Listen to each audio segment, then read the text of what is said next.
Hey everybody, today's video is going to be over long-term care options, and so I want to teach you some of the holes that are in Medicare. So most of you have sat with me, you now know that there are 5 things basically in my mind that Medicare doesn't cover. Dental, vision, hearing. The weird one I say is acupuncture, chiropractic, and plastic surgery. But the big one's long-term care. And so you just need to know that, like, for an example, if you had a stroke and you go into the hospital, your Medicare is going to cover that, your Medicare supplement's going to cover some of that, even if you had to go into rehab, and now you're getting better in a rehabilitation center because you had a stroke, and now if you're released and you're better, great, but if you plateau, that's when Medicare cuts off. And so I think a lot of folks don't understand that, hey, I don't have long-term care insurance. So if I don't have long-term care through my Medicare and the federal government, what do I do? So what are my options? And that's what I want to discuss today. So let me tell you the 5 basic ways that people cover long-term care as it stands right now. The very first way is that most Americans have chosen to self-insure. And so in your mind, all that means is they're going to pay cash. And so they'll just cross that bridge when they get there. It's not a great plan, but nonetheless, it's still a plan. And so the problem is this could really affect the other spouse. So if you're married or you just may not have the money, if you go out and shop out assisted living or a nursing home today, even here in the Valley, you know how expensive this stuff is. It could easily be $5,000, $6,000, $7,000, $8,000, $9,000 a month. So the second way people solve this problem is they'll go out and buy what is known as long-term care insurance. So the problem in a way for a lot of folks is, man, have you ever quoted long-term care insurance? It's super expensive. And so my running joke with people is, well, if you think that's expensive, you should see how much one of these facilities cost, right? All of a sudden it's like, wow, this is a deal. So, but there's a problem with long-term care insurance. Not only is it expensive, but it's an experience-rated product. And so what that means is the more claims the insurance company gets, probably the more likely that you're going to get rate increases down the road. The other problem you have with long-term care is, what if you live your whole life, you live all the way out to your 80s or 90s, and then you pass away in your sleep? And so now you've never used the product. So you spent all this money on this really expensive product, and you may never use it. And so for a lot of reasons, that's why people haven't bought it. So in our country, less than 10% of Americans have bought long-term care insurance. So the next thing they think is, well, if I get in trouble and I have to spend down all my money, I'll just go on Medicaid down the road. Well, the problem to get on Medicaid is that you got to basically have $2,000 or less. So you're out of money. You're basically destitute. And so this is a real problem because now you've spent all your money. If you're single, if you're married, what they'll do is they'll split your assets. So if you have $500,000, they'll say, okay, spouse A has 250 grand, spouse B has 250 grand. Spouse A has to spend all his 250 down to 2 grand, and then the other spouse has to spend down to what they call is the minimum monthly maintenance amount, which is about $106,000. So now that person can go on Medicaid, but the other spouse isn't going to have the retirement they thought they were going to have because now they just have $106,000, their house, and a car. It's not exactly an ideal situation.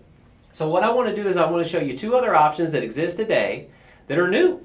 It was passed as part of the 2006 bill that George W. Bush signed, the Pension Protection Act, that didn't even go into effect until 2010, and the carriers were slow to kind of roll out some of these products, so some of this stuff is brand new. So we can utilize even some of your older insurance products if you own them, and use those to kind of upgrade to some of these newer product designs. These 2 next products both carry kind of a stigma. And so what I want to do is I want to take that stigma away and I want to just educate you on these are actually pretty cool products if you use them correctly and you do it right. The first one are what are known as an annuity chassis. So if I had 100 people in a room and I'd say, who in here likes annuities? Half the room would say yes. And then I'd say, who in here hates annuities? The other half would raise their hand. So it's kind of funny when you ask people. But if you say, hey, do you love your pension? Do you love your Social Security? They always say yes. But if you think about it, those are annuities. So I don't know why people hate annuities. They're very predictable. It is the only product that exists where you are guaranteed income for life. So that's pretty strong, guaranteed income for life. Well, what you can do now is you can add some of these long-term care benefits in with your annuity. So if you were thinking about possibly purchasing an annuity, either A, for a guaranteed income source, or B, you wanted to park the money somewhere safe where you couldn't lose money, then this might be a perfect solution for you. The other one is life insurance, and life insurance definitely is confusing.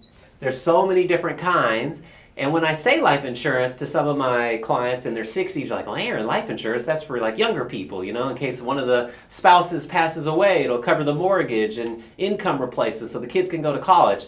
That's not the kind of life insurance I'm kind of talking about here. These are specifically designed policies that will help you with long-term care. So let me just kind of give you an example of a product so you can kind of understand what I mean. And you don't have to do it this way, but you can.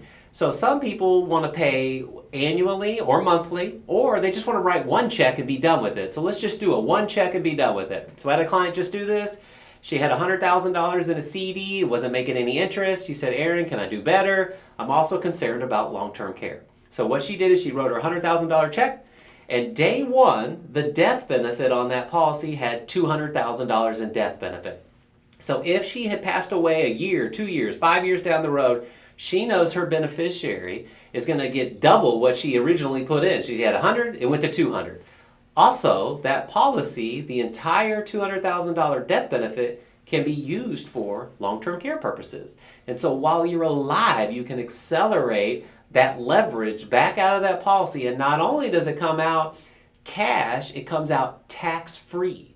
So the government has created this type of tax advantage type situation for you so that you will do something about long-term care, because they don't want every American to go on Medicaid. We're already drowning in debt between Social Security, Medicare, and now Medicaid. All these entitlement programs are causing us to have stress on our fiscal situation. So now you have leverage on the death benefit. You also have long-term care benefits, if not. And then in addition to that, that same policy has what's known as a return of premium. So one of the fears people have is like, well, Aaron, if I write this $100,000 check, it's really for my kids, but what if I need it? Well, this one has kind of a shoestring provision where it's a full return of premium. So if you put $100,000 in, 6 years, 8 years, 10 years down the road, you need all $100,000 back, you can have it.